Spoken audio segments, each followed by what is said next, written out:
Welcome back to our past paper discussion series. In this video, we will be discussing 2010 mechanics essay question. It is based on conservation of linear momentum and conservation of angular momentum. Let's go to the question.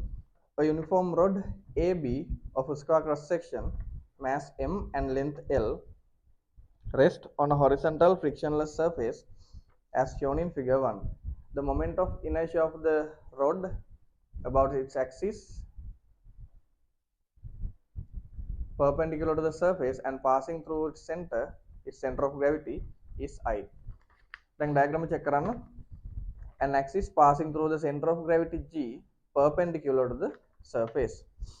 The rod is struck by a ball of mass M traveling along the surface without spinning with a velocity simple V perpendicular to the rod.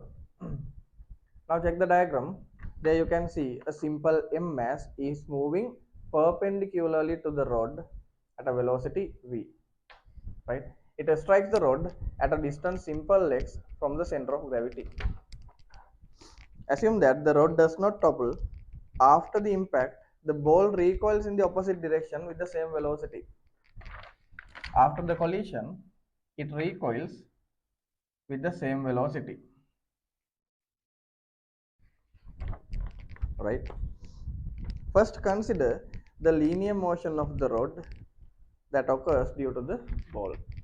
First, consider just the linear motion of the rod. Simple A, Roman number 1, write down an expression for the linear momentum before the impact. It's that simple. Linear momentum equals mass into velocity. Just M multiplied by V. Here V should be simple V. Roman number 2, considering only the linear motion of the rod, obtain an expression for the velocity V of the rod after the impact. Now we know for collisions, we have one theorem to be applied, that is conservation of linear momentum. It says the total momentum of a system which is free of external unbalanced forces before a collision should be equal to that of after the collision, right? Before the collision, here I have drawn two diagrams. Before the collision, only simple M mass is the moving object, but after the collision, both simple M and capital M are moving, right? But simple M is moving to the backward direction. When you are applying conservation of linear momentum, we should remember that linear momentum is a vector. Linear momentum is a vector. Therefore, we should consider their vector directions. At the beginning, I have applied the positive direction to be the right hand side. The positive direction as the right hand side. So the initial momentum of this system is positive. The only simple M mass has a positive velocity. Finally, after the collision, now the simple M is moving backwards, which obtains a negative momentum, and the rod capital M is moving to the right, which obtains a positive momentum, right?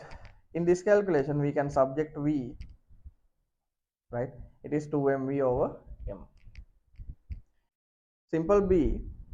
Now consider the rotational motion of the rod around the center of gravity. Problem number 1. If the ball strikes the rod at a distance simple x from the center of gravity, write down an expression for the angular momentum of the ball before the impact.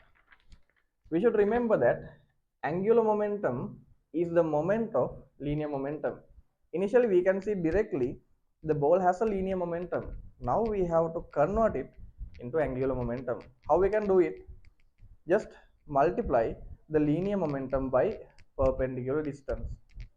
We know how to find a moment of force, right?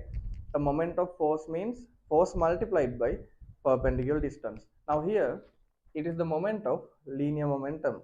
Therefore, how to find the moment of linear momentum? Just multiply the linear momentum by perpendicular distance. Problem number 2, considering only the rotational motion of the rod about its center of gravity, obtain an expression for the angular velocity omega of the rod about the center of gravity after the impact. In first part, they asked to find the final linear velocity. Now we have to find the final angular velocity of the rod. In first part we ignored the angular motion of the system. In the second part, we have to ignore the linear motion of the system. Just focusing on the angular motion, apply conservation of angular momentum, right? There we can see before the collision, angular momentum of the system, it's only mvx. But after the collision, there are two momentums. Now the simple m mass has an angular momentum again mv times x, but to the opposite direction. That's why we have put here a minus sign. And final angular momentum of the rod, we can simply use I omega. There we can subject omega. Move on to part C. Roman number 1. Using the expression obtained in B2 above, write down an expression for the linear velocity v dash of the end A of the rod due to the rotational motion. Again, write down an expression for the linear velocity v dash of the end A of the rod. Where is that end A? It is the lowest point of the rod, right? Due to the impact of the ball on the rod obtains a clockwise rotation. Therefore, the point A obtains a tangential velocity to the left hand side. The point A obtains a tangential velocity to the left hand side. In C Roman number 1, we have to find this tangential velocity of the point A, right? Just apply V equals R omega. Omega we have found in B2, and what is the radius? Here is the rotational axis and here is the point. This is the radius. It is not L, it's just L over 2, right? There we can find tangential velocity of the point A due to the rotational motion. Problem number 2, are the directions of V and V dash same or opposite? It's very easy. Due to the linear motion, the point A gets a velocity to the right hand side, and due to the rotational motion, the same point obtains a tangential velocity to the left hand side. Therefore, there are two velocity components are in opposite directions. For a certain value of xs, end A of the rod remains at rest as the rod begins to move. Derive an expression for xs. Before moving to this third question, they have given us too much hints how to think that the point A remains at rest. In Roman number 2, we have found that the point A obtains two velocity components which are in opposite directions. The only possible way for point A to remain at rest is the two velocities being equal, right? Then make the two velocity components equal. Here V, capital V, is the final linear velocity of the rod. We have found it in simple A, right? V dash is the tangential velocity of the point A. We have found it in Roman number 1 part C, right? Then we can simply make the subject S xs. We can cut here M and V, right? Make xs the subject. That means in this particular distance xs, the point A remains at rest even an object of mass simple m strikes the rod at this distance, right? Move on to part D. The moment of inertia of the rod about its center of gravity is given by 1 over 12 ml squared, right? And L means the total length of the rod. It is given as 0.6 meters. Determine the value of xs obtained in C3 above. Simple D.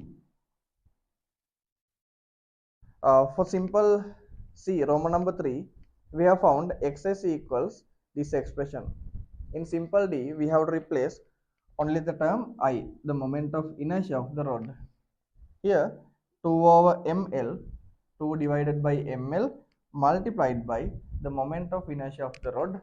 For the part D, they have given moment of inertia of the rod as 1 over 12 ml squared. Then simply we can cut m term here, one of the two L terms here. Now it becomes L divided by 6. Substitute the value of L, it is 0.6 meters. Then the distance XS is 0.1 meters. Last one, simple E. Consider a player holding a tennis racket at the end of its handle, see figure 2. When the ball is stuck at the special point at distance xs. Now you can see, initially they step by step built up the theorem, and the last part they are giving a practical application. When the ball is struck at the special point xs, right, there we have found a distance xs, an expression, and here we have found the value. No force produced on the palm on the player, and it minimizes the sting the player experiences on the palm. There we can see the point A remains at rest when the ball strikes the rod at a special distance, right? Again it is repeated here. No force is produced on the palm, and it minimizes the sting the player experiences on the palm. This happens only when the point A remains at rest even the ball strikes the rod. Indicate on your answer script by drawing an arrow the direction of the force on the palm experienced by the player when x is greater than xs. Now let's see. If here is the tennis racket and the player is holding the racket at the point A, the ball strikes the racket at a certain distance xs. Problem number 1, if x is greater than xs, that means if the ball strikes the racket somewhere here over this point, what happens here? It increases the angular momentum of the ball. It increases the angular momentum of the ball. If x increases, angular momentum of the ball increases. Therefore, the rotational motion of the rod, is amplified, right? Therefore, the point A obtains a higher tangential velocity to the left than its linear velocity, right? That means the point A tries to move to the left. Therefore, the palm experiences, now the player is holding the racket at the point A. The player is holding the racket at the point A. Now the player feels, now the arm feels, right, that the point A is trying to move to the left. Therefore, the force acting on the palm should be to the left, right? We have to draw a diagram and just indicate the direction of force. In the same way, if the distance x is less than xs, that means the ball strikes the rod somewhere below the initial point. In the same way, if the distance x is less, that means the angular momentum of the ball is small. Therefore, the tangential velocity obtained by the point A becomes smaller than its linear velocity, right? If the distance x is less than this xs, that means its tangential velocity becomes less than linear velocity. Then what happens? The point A tries to move to the right. The point A tries to move to the right. Now the player is still holding the racket from the point A.